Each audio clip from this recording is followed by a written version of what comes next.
주대한 초대해 주셔서 감사드리고, 소속 기관과 무관하게 개인 의견 몇 가지 말씀드리겠습니다.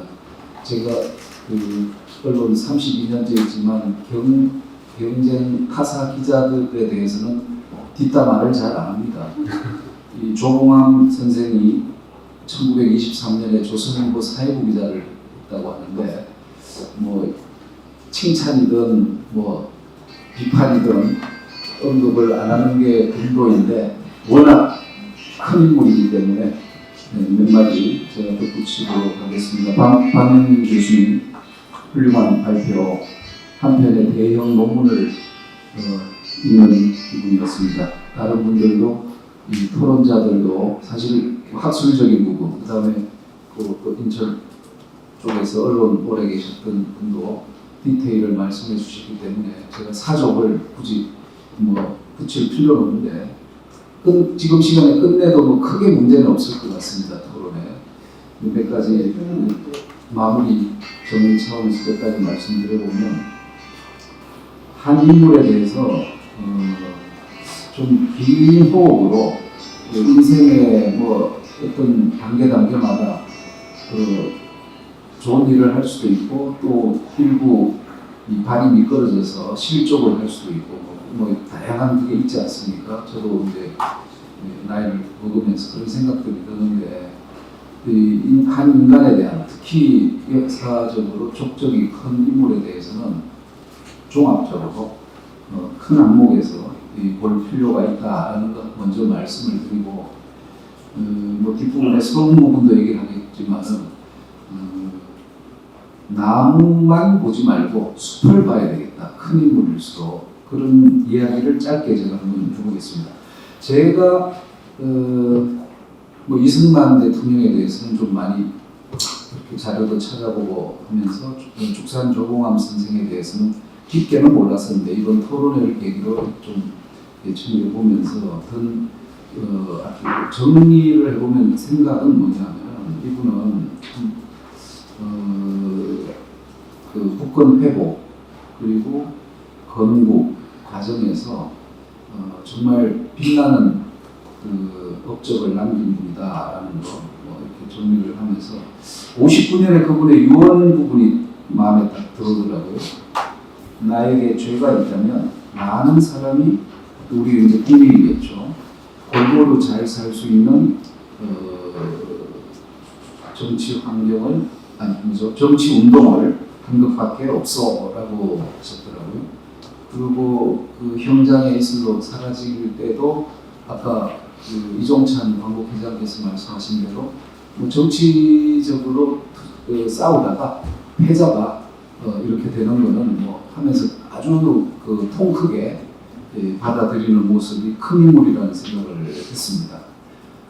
이분의 정신과 유산에서 제가 가장 주목한 거는, 박명민 교수님께서 발표하셨지만은 이 토지개혁에 주도적으로 참여하시고 건국에 참여하시면서 대한민국이 이 근대적 국가로 가고, 또 우리 국민들이 이 소작농에서 자장민, 자유로운 농민, 또 그리고 주권을 가진 국민으로 거듭나서 지금 우리가 자유를 누릴 수 있게, 풍요로운 삶을 누릴 수 있는, 우리가 이승만, 박정희 산업화 세대의 공로를 많이 이야기합니다만은 그동안 소홀하게 제대로 평가 못했던 부분이 바로 이 죽산 선생의 기여가 아닐까. 그런 면에서 이분은 대한민국의 자유로운, 지금 자유와 풍요를 누리는 대한민국이 가능하게 한 건국의 아버지들 중에 한 분으로 평가해도 결코 부족하지 않겠다라는 것이 있고요. 또 하나는 상당히 안타까운 부분인데, 무난 이승만과 죽산 조봉암의 화해가 필요하겠다. 이분의 생월 연도를 보면 1875년에서 1965년이시고, 무난은 죽산은 1899년부터 1959년까지시잖아요. 대략 한 24살, 24년의 이제 차이인데, 이분들이 토지 개혁 하면서 대통령과 외무부 장관으로 손잡은 것은 정말 우리 현대사에서 정말 잘된 만남이었고, 안타깝게도 전쟁과 냉전 와중에 또 반공이 휩쓸고 있을 때 죽산 선생이 정치적으로 희생된 것, 그리고 물론 2011년에 52년 만에 신원이 됐지만 그 과정은 정말 우리 현대사의 비극을 함축하고 있는 거 아니냐, 그런 생각을 하고요. 그 두 분의 직접적인 화해가 불가하잖아요. 그래서 우리 남은 세대들이 그 화해를 적극적으로 주선해야 되겠다. 아마 이게 약간의 저의 추정이고 추측이지만 우리 사회에도 아직까지 이런 보이지 않는 갈등의 요소, 의심의 요소, 적대시의 요소, 이런 감정들이 남아있기 때문에 죽산 선생이 아직 제자리를 찾지 못하고 있지 않을까 하는 그런 안타까운 생각을 하고요. 그래서 운암과 죽산의 화해가, 진정한 화해가 필요하다. 충분히 시간도 무르익었고 많이 지났다. 어쩌면 좀 늦었다. 이제라도 그게 좀 필요하다라는 말씀드리고, 아까 제가 서운 관련해서 나무만 보지 말고 숲을 봤으면 좋겠다 하는 게 국가보훈부에 있는 보훈심사위원들에게 무슨 압력을 가하는 건 아니고요. 이런 사례가 하나 있습니다. 최재형 선생이라고 잘 모르시는 분들이 좀 많던데, 우리 임시정부에 참여한 임시정부 주석이 있고 각급 내각이 있었지 않습니까? 그 중에 재무총장, 요즘으로 치면 기획재정부 장관 정도 되시는 분이죠. 재무부 장관 되시는 분인데, 연해주에서 독립운동을 하시고 언론사도 만들고 학교도 만드신 엄청나게 큰 역할을 하시는 분입니다. 임정에 참여한 분들 중에도 아주 비중이 큰 분인데, 이분이 1860년에 태어나서 1920년에 일제가 연해주 쪽에 있는 우리 한인들을 대대적으로 독립운동가들을 학살을 할 때 희생이 되셨어요.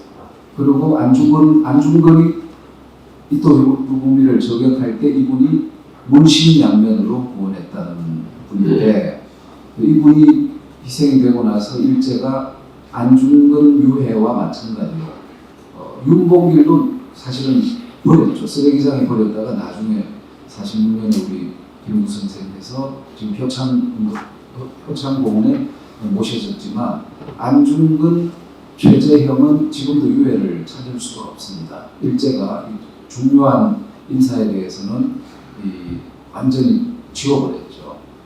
그래서 이 국립묘지법에 뭐가 있냐면은, 이 유해가 없으면 국립묘지에 매장을 할 수가 없어요. 근데 최재형 선생은 제가 자세한 우여곡절은 말씀 안 하겠지만, 중간에 누가 명의 도용을 해가지고 묘가 조성이 62년에 돼 있었는데, 그게 나중에 드러나서 묘를 뺐죠. 그 가짜 묘를 빼고 빈자리만 있었는데, 그 자리에 이 부인을 키르기스탄에 스탈린의 강제 이주에 의해서 중앙아시아로 가 있던 부인의 유해를 모셔오려고 했더니 이거 안 된다는 거예요. 제가 그때 국가보훈처죠. 그 당시는 고위 관계자한테 이렇게 설명을 했습니다. 이게 현행법은 그런 것 같다. 그다음에 형식 논리도 맞는데 본질을 한번 생각해봐라. 이거 이런 식으로 되면 일제에 놀아나는 거다. 일본이 이분들이 우리 독립과 그 해방을 위해서 큰 족적을 남긴 분들의 흔적을 없애버린 일본이 왜 없앴겠느냐. 그분들을 모시고 제사 지내고 기리고 이렇게 하면 이 반일 감정이 형성될 것 같으니까 그런 의도 아니겠느냐.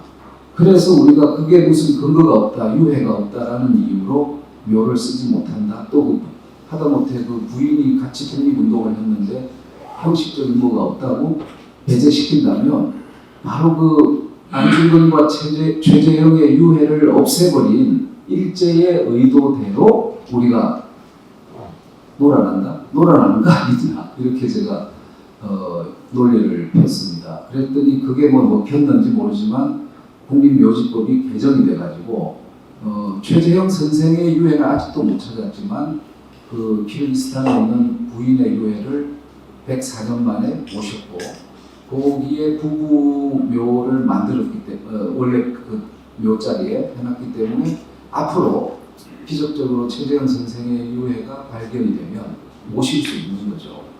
그래서 조금 길어졌습니다만은 이 부분도 뭐 매일신보 조선 총독부 기관지죠. 얼마든지 왜곡할 수 있는 거거든요. 일제가 우리를 천년만년 지배하기 위해서 했던 다양한 것들을 생각하면 뭐 우리 독립운동가들 친일파로 몰아가기 위해서 할 수 있는 이건 손 몇 번 움직이면 되는 조작일 수도 있거든요. 저는 이게 대해서 이게 팩트가 이다 아니다 부분에 대해서는 직접 판단은 안 하겠습니다만 이런 의문은 제기할 수 있다. 그래서 우리가 이런 형식 논리, 나무만 보고 숲을 보지 못한다면 자칫하면 그 당시 일제가 만들어 놓은 거대한 이 프레임 속에 우리가 빨려 들어가서 참 황당한 일이 벌어질 수도 있겠다 하는 말씀을 드리고 제 말씀을 이게 뭐 조금이라도 참고가 됐으면 하는 마음으로 제 말씀을 마치겠습니다. 감사합니다.